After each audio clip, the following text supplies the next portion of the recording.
Sanibonani guys, igama nqobile nginiphathele izindaba ezishisayo ephathelene nomlingisi wethu oqavile uMsizi Njapha odlala indawo kaKhulekani Mthembu kuMkhokha. Siyakhumbula ke guys ukuthi uKhulekani ngolesihlanu ukhuphukile waya lapha entabeni esenhlala kahle, kanti ke namanqampunqampu avezile ukuthi sengathi angeke asehla lapha entabeni. Amajudiya kangoza azohlala nje amlinde ecabanga ukuthi uzobuya kodwa nje angabuyi neze.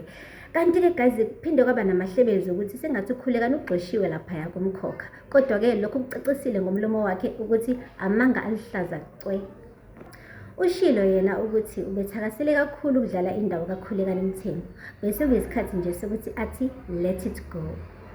Uphinde wa-eda futhi ukuthi i-storyline sakhe sifike nje ekugcineni, okuyinto enatural. Ushilo ukuthi ama-actors ayafika aphinde ahambe kunoma yimuphi umdlalo, akusiyona nje into ebabazekayo ukuhamba kwakhe. Uphinde futhi wasithembisa-ke ukuthi akanyamalele kuma-televisions nosiphela, uzobuya nje emavikini ambalwa ezosibusisa futhi ngethalente lakhe elikhulu lokuthi abe umlingisi. Uphinde futhi washo nokuthi uzongenela nakumculo ngoba siyamazi ukuthi unephimbo impela elimtuti. Ushilo nokuthi uyabonga kakhulu kubona bonke abantu akade sebenzisana kahle nabo lapha kuMkhokha.